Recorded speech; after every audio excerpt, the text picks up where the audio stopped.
He held my contract high like a trophy. Then, with a smug grin, he fed it to the shredder in front of the entire board. The blades chewed through years of my work as he spoke. "This is what your loyalty is worth." Laughter followed, his, not mine. But it died the moment my lawyer slid the original digital copy across the polished mahogany table.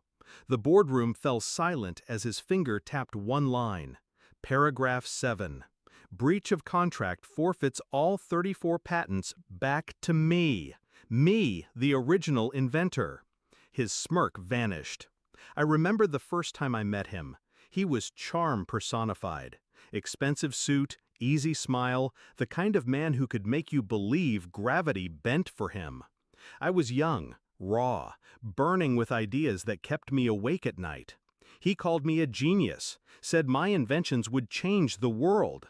He promised partnership, respect, a brotherhood built on vision. I shook his hand that night, not realizing I had just signed away pieces of my soul. Back then, loyalty was my weakness. It wasn't sudden, the betrayal. It came in whispers. Meetings I wasn't invited to. Credits shifted subtly in press releases. My name pushed further down, his further up. Then the first patent filed, without me listed. I confronted him. He laughed it off, said it was a clerical error. I wanted to believe him, but the errors multiplied.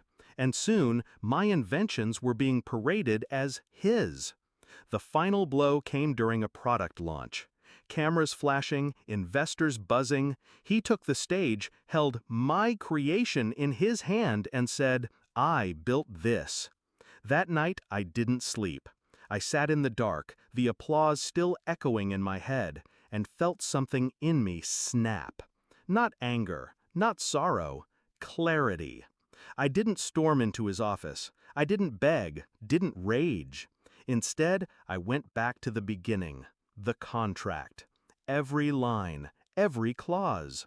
I read it until the words blurred, until my eyes burned. And there it was, almost invisible in its simplicity. Paragraph 7. Breach of contract forfeits intellectual property. All of it.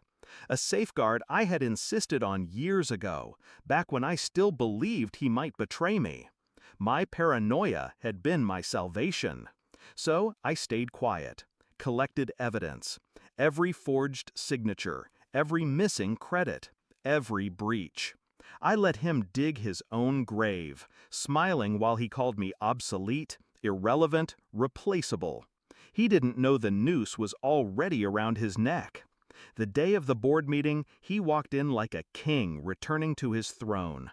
The board adored him. Investors worshipped him.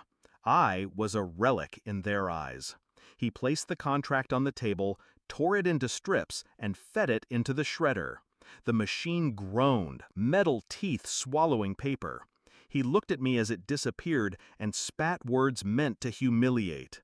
"This is what your loyalty is worth." The board laughed with him. I didn't. Instead, I nodded to my lawyer. He slid the untouched original across the table.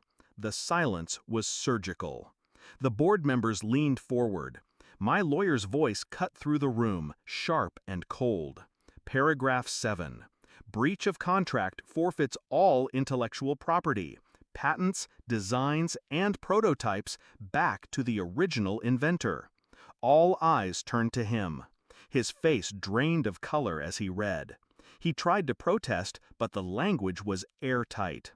His own arrogance had blinded him to the clause he had signed years ago. "Impossible," he muttered, flipping pages as if the words might vanish. But they didn't. The patents he stole, the empire he built, it all reverted to me in that instant. The board erupted, but I stayed silent. I wanted him to feel every second. I watched as the realization settled in. The empire he claimed as his own was never his. The investors shifted, calculating new loyalties.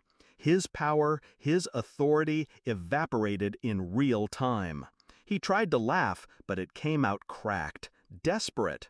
Do you know what this means? You'll destroy everything we built. We? No, everything I built.